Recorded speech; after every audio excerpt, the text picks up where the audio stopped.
people coming in and hand them. Thank you. I think everyone's set for now, but there will be more. So we'll get started. You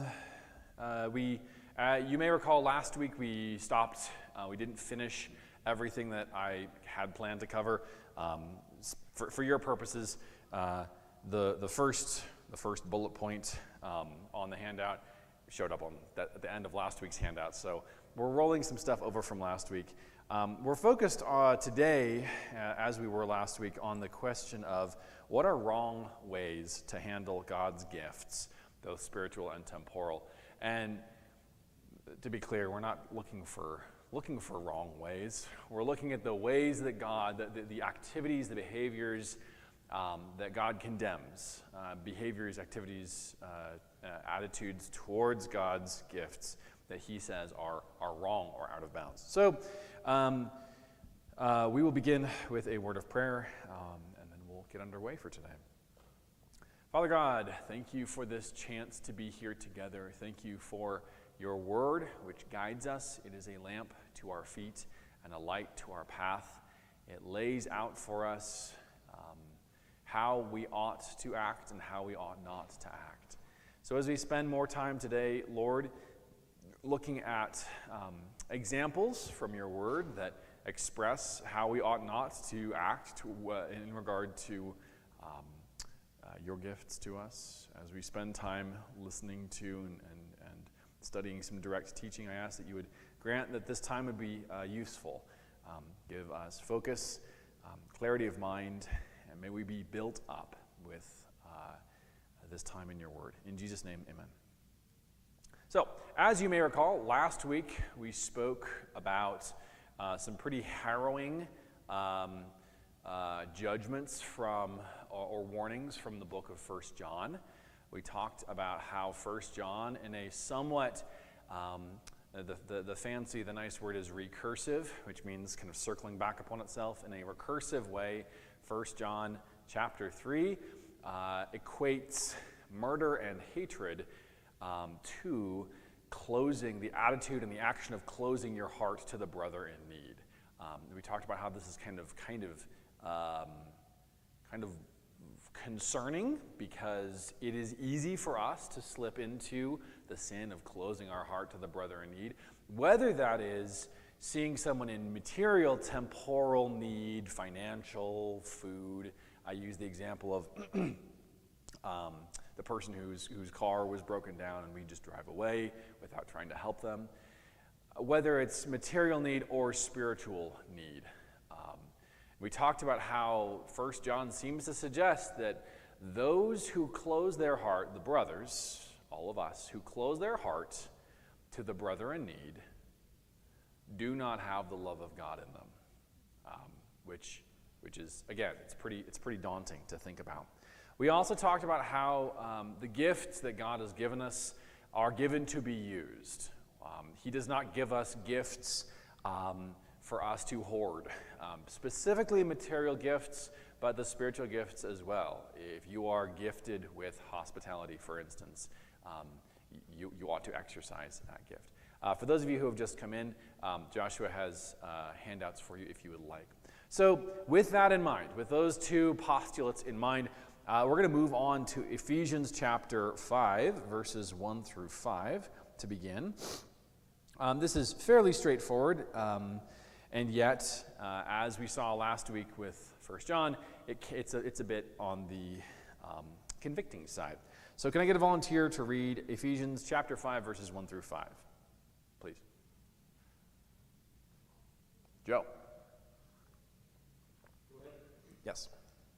Therefore, be imitators of God as beloved children, and walk in love, as Christ loved us and gave himself up for us, a fragrant offering and sacrifice to God. But sexual immorality and all impurity and covetousness must not even be named among you, as is proper among saints. Let there be no filthiness, or foolish talk, or crude joking, which are out of place, but instead let there be thanksgiving. For you may be sure of this, that everyone who is sexually immoral and impure, or who is covetous, that is, an idolater, has no inheritance in Okay. So again, that last verse, and we're going to get to that, but we got to build up to it. That last verse foreshadows kind of where we're heading with this. This is more of that convicting, concerning warnings about having an inheritance, being a part of the kingdom, being one of God's children. As you'll recall, last week we talked about how Craig Blomberg, in the wonderful book that James recommended, makes a pretty good argument that refusing to use God's material gifts appropriately can be a marker of whether or not someone is saved. It's not the only marker, but by their fruits you shall know them. And if their fruits are wicked, then that tells you something about the quality of their heart. So we begin this passage, interestingly to me, with the gifts. With what gift does this passage begin? It's kind of spoiled because on your handout the word gift is capitalized. Verses 1 and 2. Jesus. And not just Jesus himself, but Jesus' love, Christ's love, and Christ's sacrifice. He gave himself, not to us, though he is ours and we are his, but he gave himself up for us. So he gave his perfect obedience and redeeming blood to satisfy God's, the Father's divine justice. And so we begin with this, with gifts working appropriately.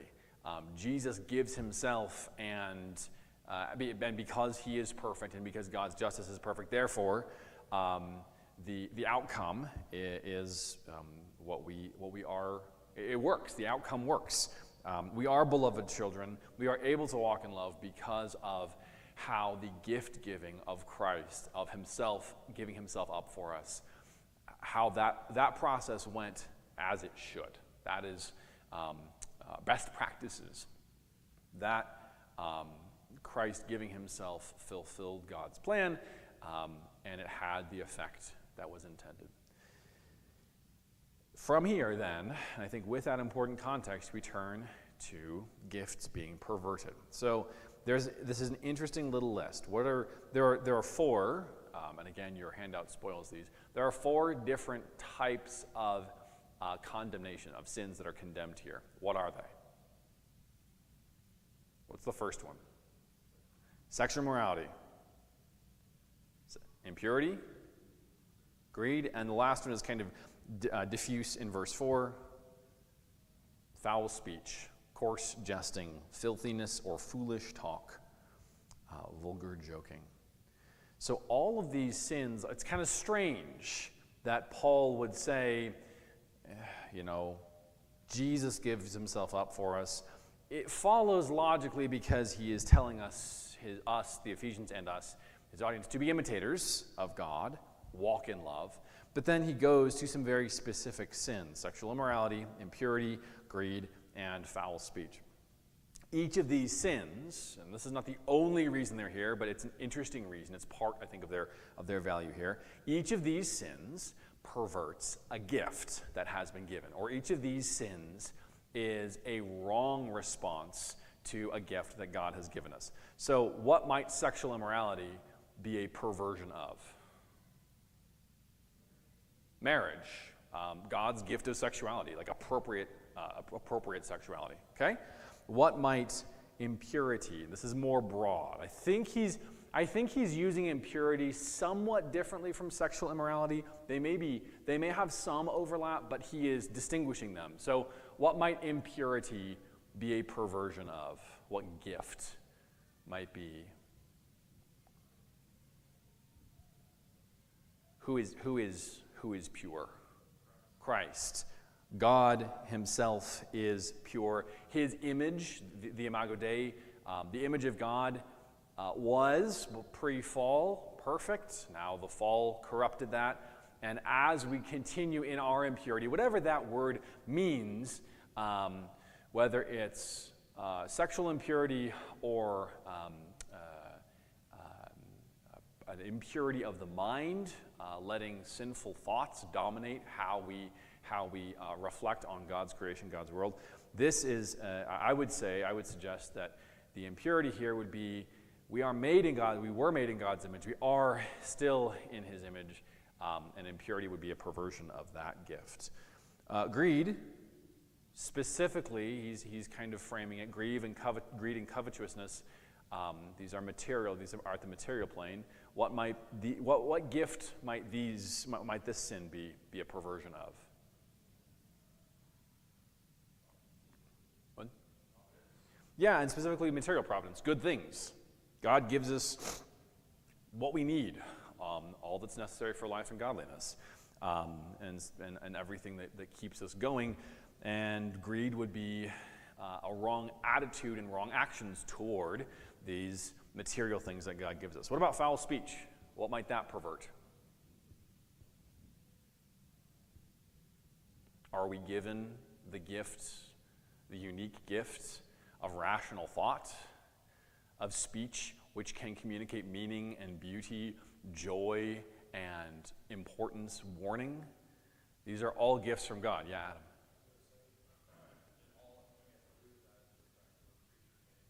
Yep. Right, so I think in purity, Adam is noting that we are made in God's image. All of these gifts are kind of springing from that. So if impurity is the perversion of that imago Dei, then that's the root. That's the core sin that he is condemning here, that Paul is condemning here. And since we're focusing on God's gifts, we're talking about all of these, but we're interested particularly in the third one, in the idea of greed or covetousness. Greed and covetousness have slightly different meanings. Greed, I think we would associate with, I want more. The John D. Rockefeller quote, enough is just a little bit more. There is no such thing as enough. I just want just like a little further. And then once I occupy this land or this part of this monopoly, this industry, I want more than that. Greed kind of implies a growth and expansion, a desire for expansion, whereas covetousness is more, Peter has really cool sunglasses, I want those sunglasses. So-and-so has a really wonderful life, maybe not even a material thing. Their lifestyle is amazing, I want their lifestyle. So in verse 5, we learn pretty straightforwardly, having seen Christ as gift, and having seen a list of sins which are connected to kind of the perversion of being in the image of God, what's the judgment? What's the outcome for those who are sexually immoral or impure or greedy? And I think we can probably lump coarse jesting, foul speech in here because it's part of the initial list. He's not excluding it, I think, by its absence here. What happens to them?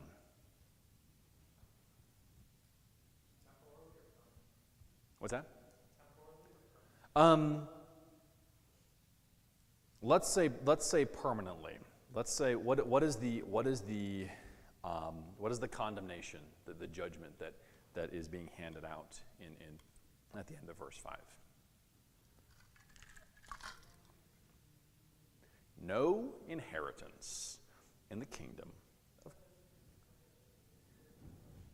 Yeah, no inheritance. You are disinherited, or you cannot attain to that inheritance. Now, and we could get into, there are a lot of different kind of wrong ways to take this. I think one wrong way to take this is, oh dear, I had a greedy thought, or I had a covetous thought, I am no longer saved. Is that legitimate?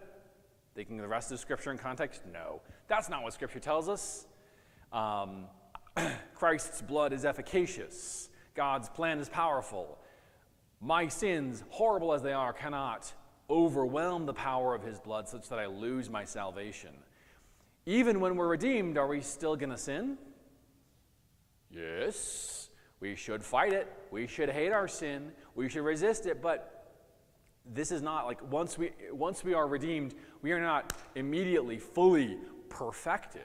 Sanctification is a process that takes place over time. So this is not suggesting, I would say to you, that anyone who slips, or even a believer who has the besetting sin of sexual immorality or coarse jesting, but fights against it, hates it, resists it, tries to put it to death, those people are not being disinherited here. He's not suggesting that sort of scorched earth policy.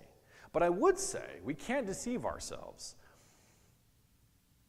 This is talking about habitual sins. And habitual sins have a way, so we're talking about incidental sins. These are common to us all, even after we've been saved. But habitual sins are sins where we keep doing it and we keep making excuses for ourselves. We tell ourselves it's not that bad. We let ourselves take those sins for granted. We forget about them. Our heart is not torn with sorrow for those habitual sins, for those sins. We let our consciences be seared. We sear our own consciences. So this is focused on habitual sins, but I would challenge you as we reflect on this kind of convicting judgment. Those who are no sexually immoral or impure or greedy person has an inheritance in the kingdom of Christ and God. I would challenge you to ask yourself and to continue asking yourself, not in a way of doubting your salvation, but in a way of examining your walk. Am I habitual in these things? Have I fallen into a habit that I'm condoning in myself these sins? And I would add, it's not just these three. So if you deal with anger or pride, good news. I can be habitual and still have an inheritance because they're not on this list. No, because we have this wonderful little clause. He has a list in verse 5, no sexually immoral or impure or greedy person, which amounts to an idolater. So more broadly still, those of us, those in the world who worship themselves, who put their own needs, desires, preferences over what God's law says, these, across the board, pride, anger, greed, disrespect of parental authority. I'm running through the Ten Commandments here. These things are also, when they are habitual, disinheritance worthy. Adam, you had your hand up a long time ago. Go ahead.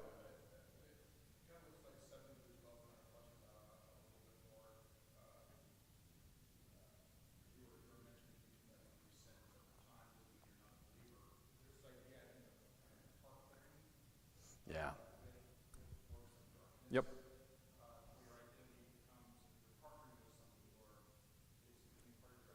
Yeah. Yep. And if I were a Greek scholar, I could probably tell you that the various tenses in verses 7 through 12 suggest more of a kind of a long-term habitual process. But I'm not a Greek scholar, so I can't say that. I would suspect, though, that phrases like in verse 11, do not participate in the useless deeds of darkness, I would suspect that implies an ongoing participation, as opposed to, I did this once, I regret it, I hate it, I have repented, and I will strive to avoid being in that situation again. So the challenge here is also that certain things, certain sins, feel to us worse than other sins. Blomberg's book makes the excellent point that if a pastor is caught in sexual sin, often, unfortunately it's not always, but often a pastor or church leader or church member who is caught in sexual sin, that is responded to swiftly and strongly, and as well it should be. But pastors and church leaders or church members who are prioritizing, focusing too much upon, even worshiping those temporal gifts, they might be praised for their vision, for their desire to build the church's savings account or whatever it is. I'm not talking about so much about the OPC, but more broadly about Christians in the world. So by lumping greed in with sexual immorality and impurity, you all, I'm sure, would be horrified if to think of yourself taking the Lord's name in vain. That would be, the concept of that would be disgusting to you. What this passage seems to be suggesting is that things like greed and any other sin that prioritizes the self, one is idolizing oneself, is as disgusting and should be as disgusting to us as things like sexual immorality or impurity. That's because, again, that's hard because, again, greed, covetousness, they slip. They slide under the radar. We take them for granted. We are not as horrified by them, perhaps, as we should be. All right, thoughts on that before we move on? Let's turn back to Matthew, chapter 25, verses 14 through 30 or so. This is the parable of the talents. We spent some time with the parable of the talents when we were talking about appropriate ways to handle our wealth. And now, I promised you at that point we would come back to the fellow who only gets one talent. So we're not going to read the whole thing for the sake of time. We've spent a lot of time with this already.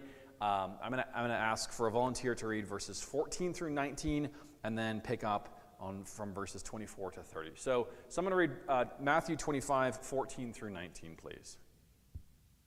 Joshua. And someone to read Matthew 25, 24 through 30.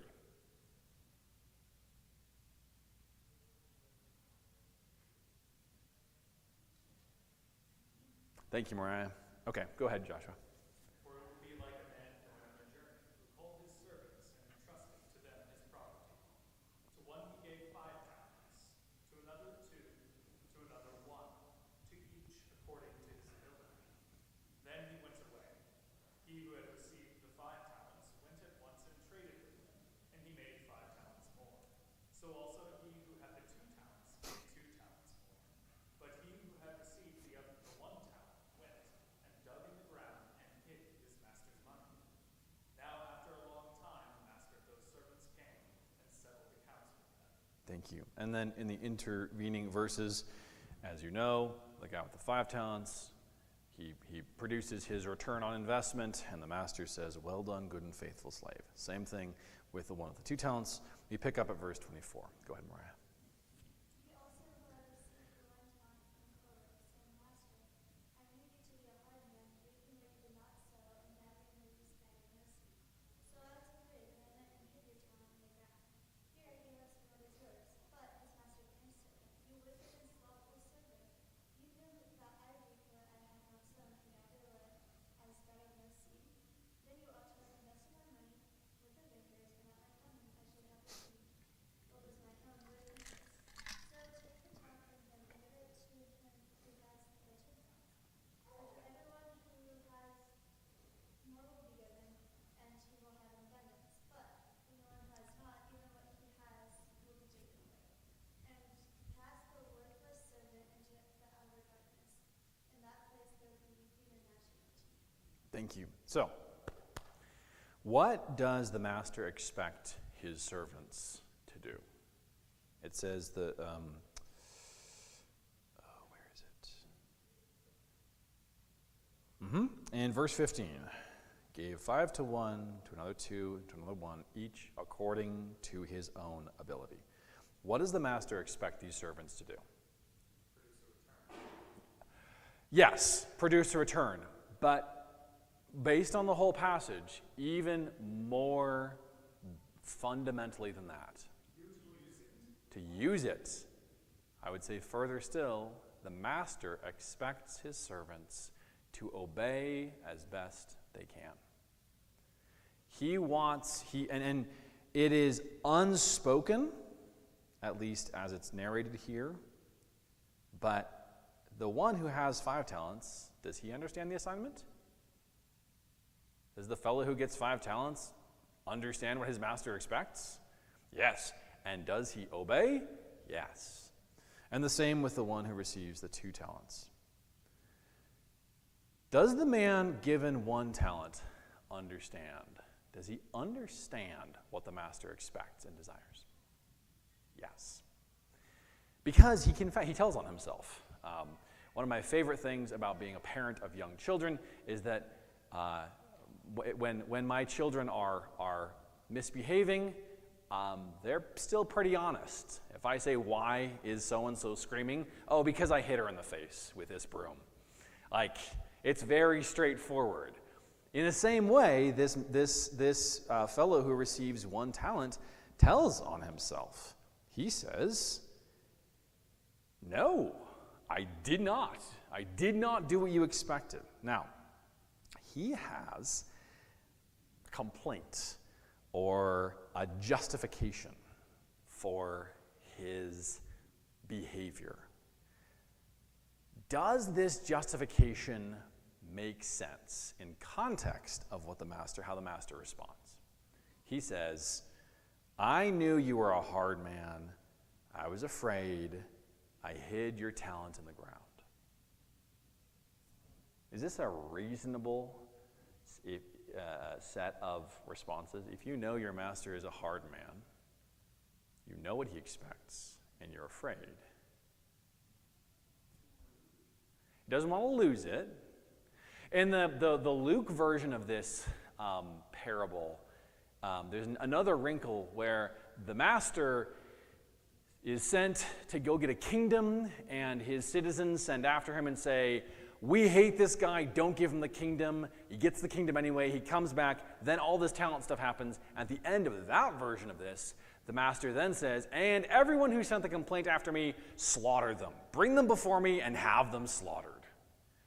So this fellow who gets 1 talent is afraid.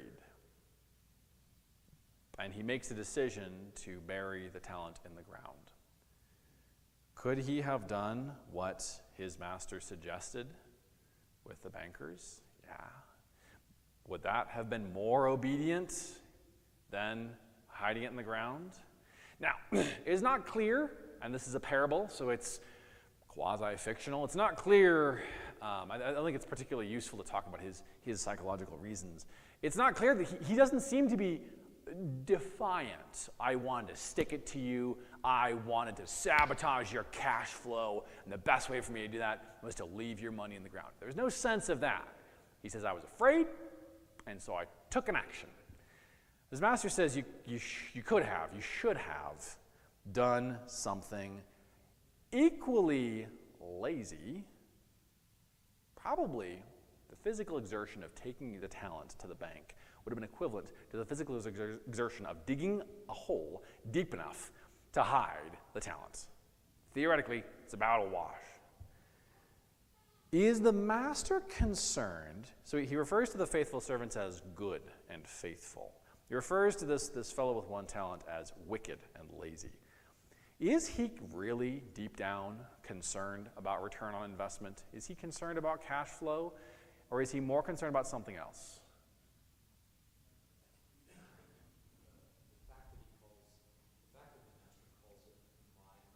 Mm-hmm. Yeah, okay.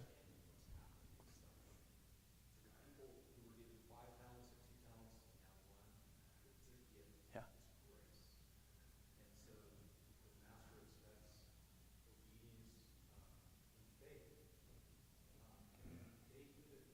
Mm-hmm.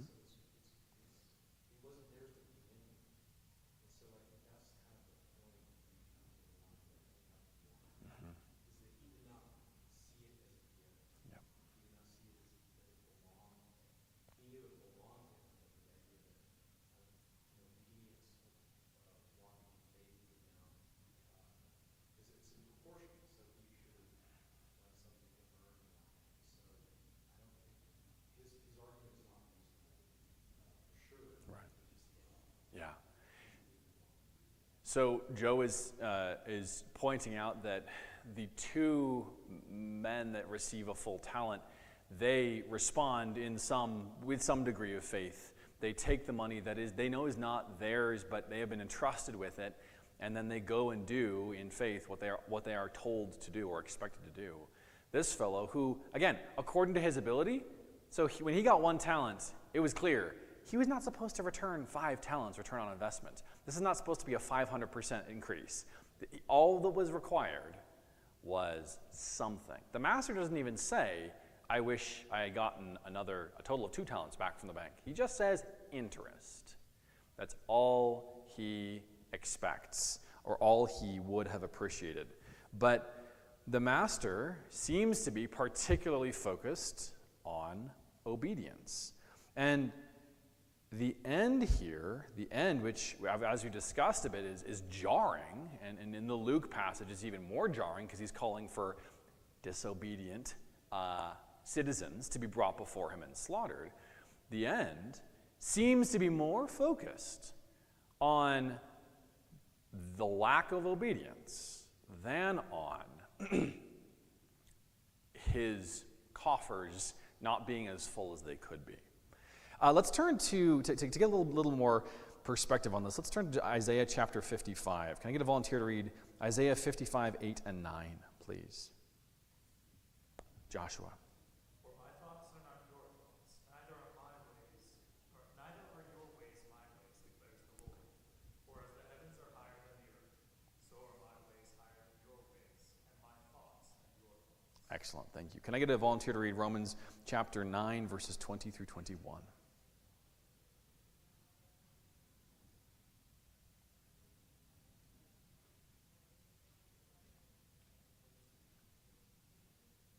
I can read it. Oh, go ahead, Adam. Romans chapter 9, verses 20 through 21. But who are you, O man, to answer back to God? For what is molded, say to its molder, why do you make me like this? Has the potter no right over the clay to make out of the same lump one vessel for honorable use and another for dishonorable? Okay, thank you. So these two passages taken together clarify some of that hierarchy, some of that responsibility. God's thoughts are higher, greater, grander, vaster than our thoughts. God's plan for how he wants the gifts he gives us to be used are higher, better than ours. As creatures, we have no right to say to the potter, you know, I think you missed a spot. Or, I see you're making me into a chamber pot, but I'd really rather be a wine goblet. No, we serve where God puts us. We use the gifts he's given us the way he tells us to. He is the giver. This is like exactly the opposite of how human gift giving works. When I give my children something, a toy, for instance, I can tell them, don't hit each other with it, but I can't really say, no, that toy car that I gave you, actually you're supposed to use it this way. No, I give it to them, and they use it however they want. Maybe they strap the toy car to the bottom of their feet and make makeshift skates. I might say that's dangerous, but when you give a gift, generally, you're surrendering authority over that thing, and the recipient can use it how they want. But we, as humans, gift givers, are equal to each other. God gives us gifts, and we are to use those gifts the way he tells us to use them.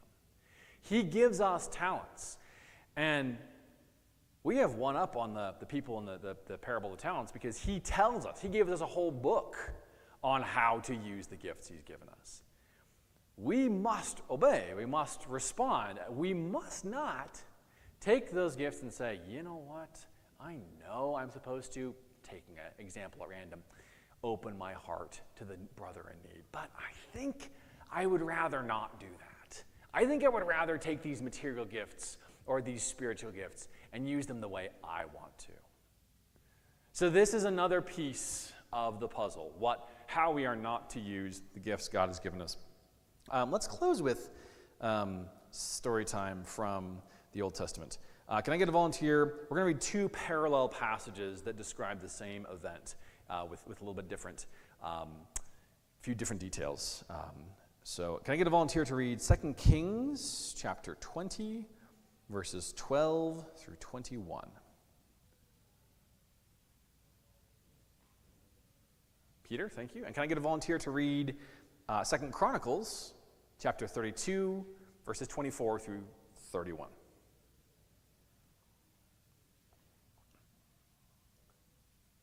Joe, thank you. All right, let's start with 2 Kings 20, verses 12 through 21.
Okay.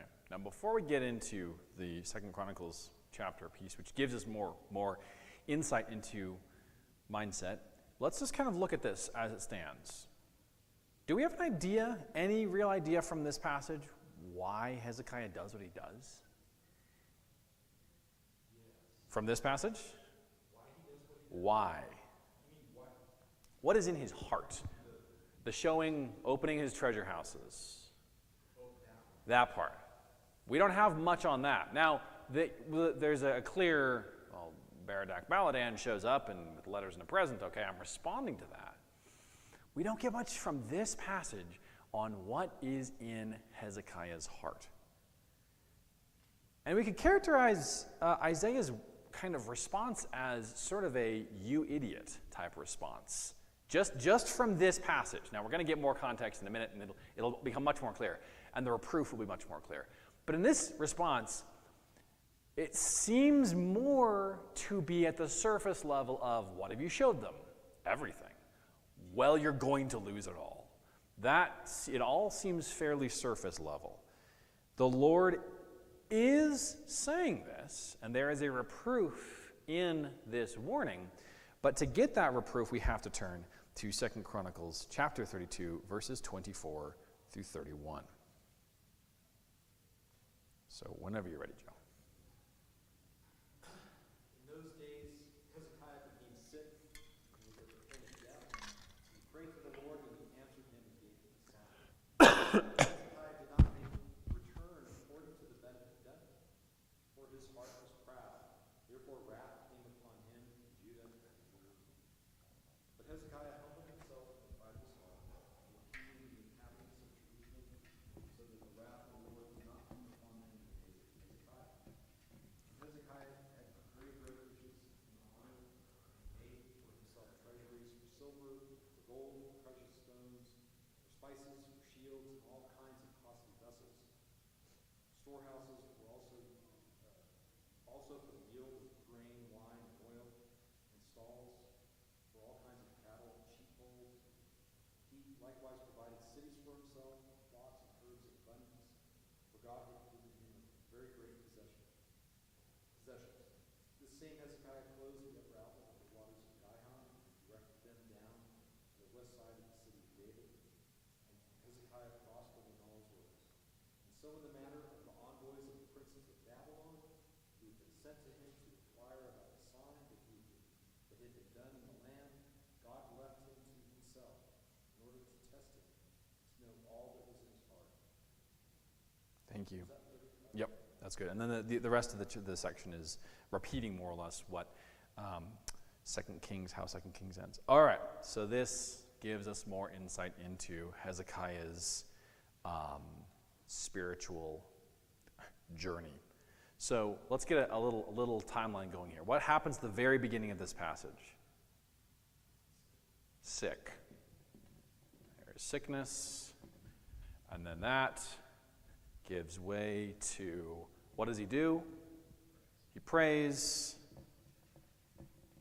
Hezekiah prays. And the Lord speaks and gives him a sign. And this is recounted in Isaiah, which it's very similar to the 2 Kings passage, but this is the shadow going 10 steps back on the wall. And then what does Hezekiah do? Nothing! Hezekiah did nothing in return for the benefit he received. Why? His heart was proud. And then, so, a big fat nothing. No response because of pride. And then, God responds. This is Hezekiah's behavior. God responds with wrath. And then how does Hezekiah respond to God's wrath? Humbles his heart. Back to...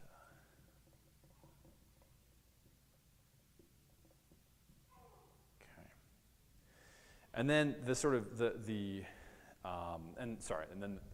next step is God relents. Now, we're running out of time, so we won't get into how this kind of mirrors a little bit of the book of Jonah in terms of prayers and wrath and humbling of the heart and relenting from the wrath. It is interesting that we have this kind of back and forth. God sends a sickness, Hezekiah prays. God gives a sign, Hezekiah does nothing because of his pride. God responds with wrath, Hezekiah humbles himself, God relents.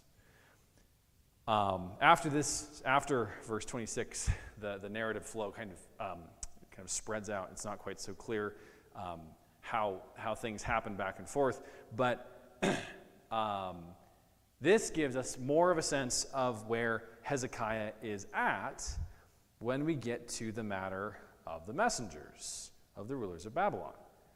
So this whole drama of being brought low physically, of receiving health, responding in the wrong way, and then the rebound to humbling his heart, gives us context for verse 31. God left him alone, says verse 31, only to test him so that he might know everything that was in his heart. So,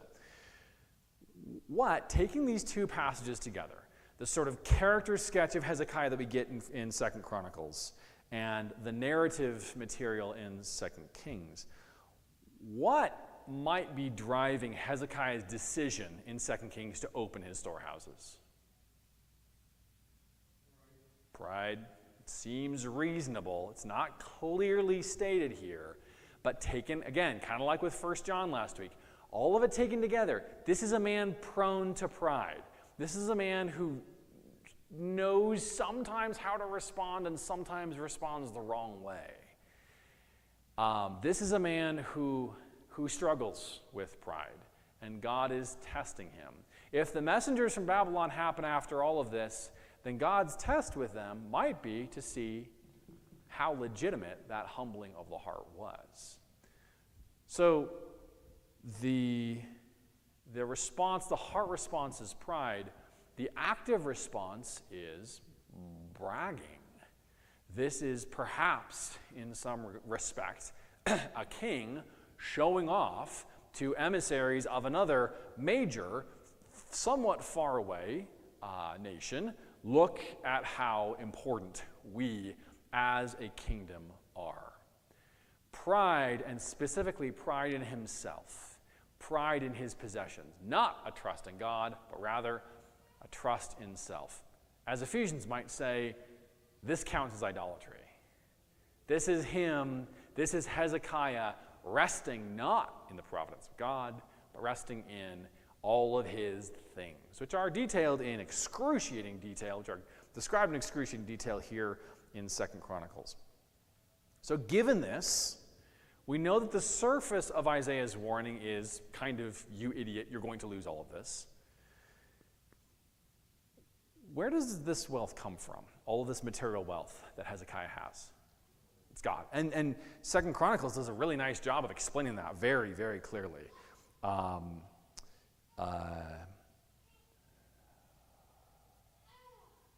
can't find the verse right now, but thank you. Yes, right. He gains these things, he has these things because God has granted them to him. So, going back to the parable of the talents, to what extent are these his? They're not his. Hezekiah, come on. You were given all these things. Things are things.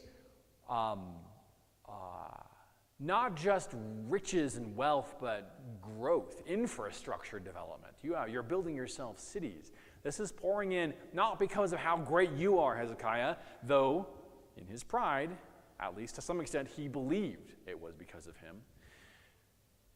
So what might be the reproof? What is the sermon? Isaiah says, you're going to lose it all. What might be the lesson that he is teaching or telling Hezekiah in saying, back in 2 Kings, all of this will be gone?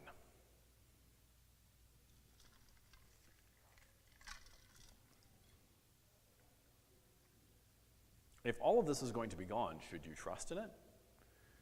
No.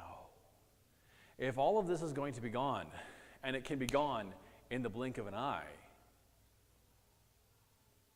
to what extent, like how tightly can you consider yourself to be holding it? Not tightly. Isaiah's sermon is condemning not just the decisions, the poor geopolitical decisions of Hezekiah, but Hezekiah's heart issue and the action which says, I will rest in, I'll take comfort in, I'll take refuge in all of the stuff that I have. Was Hezekiah a good king?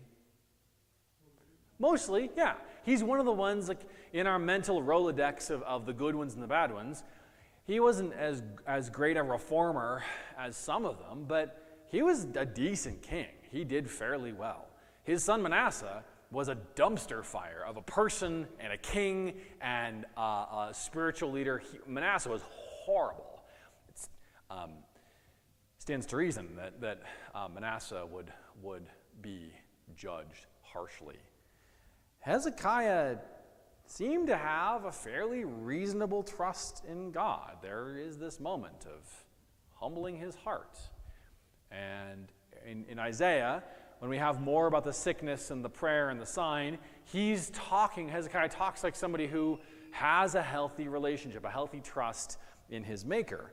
But the lasting image of him is of someone who is very, very well-to-do.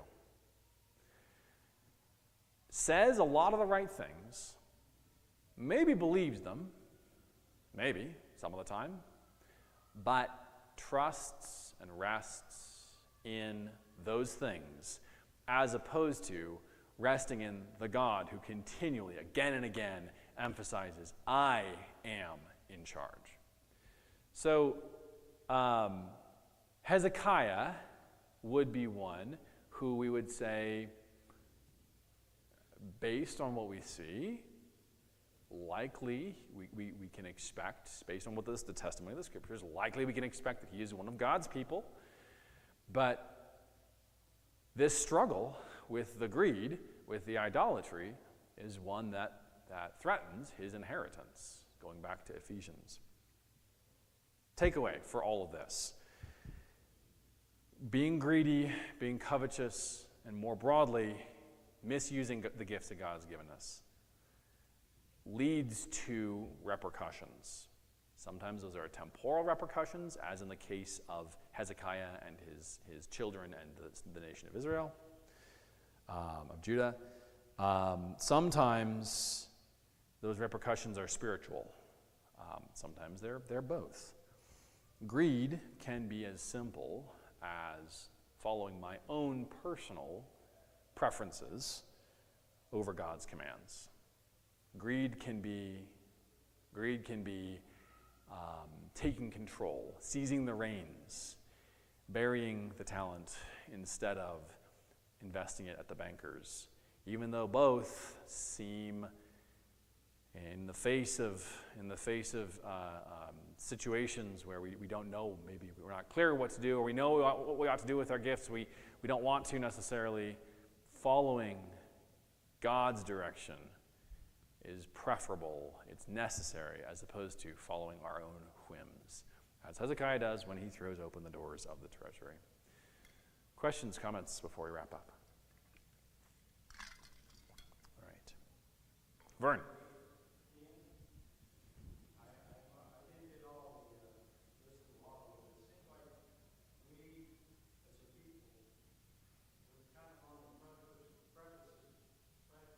That one, yeah.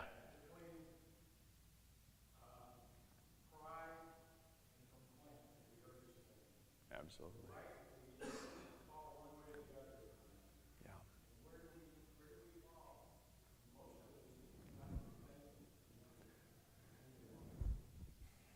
The Ephesians passage.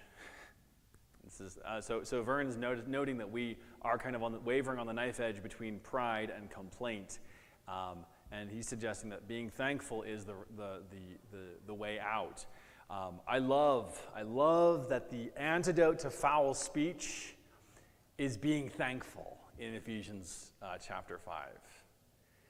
Don't do coarse jesting, don't do silly speech, vulgar language, but be thankful. We don't think of thankfulness as the alternative to, blue jokes. We don't think of thankfulness as the way to tame the tongue. But Ephesians is suggesting that directing our attention not on how we can pervert the gifts that God has given us, but directing our attention on God's gifts to us and our proper orientation towards Him and towards the gifts He's given us, that can be a way out. All right, let's close in a word of prayer. Adam, would you close in a word of prayer, please?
Next week, we will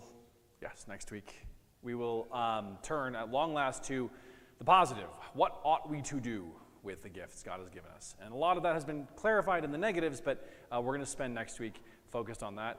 We're going to have a couple of weeks off, and then our final lesson will be the first Sunday of September. We'll wrap up our study at that point. So the end is in sight. Thank you. Of course.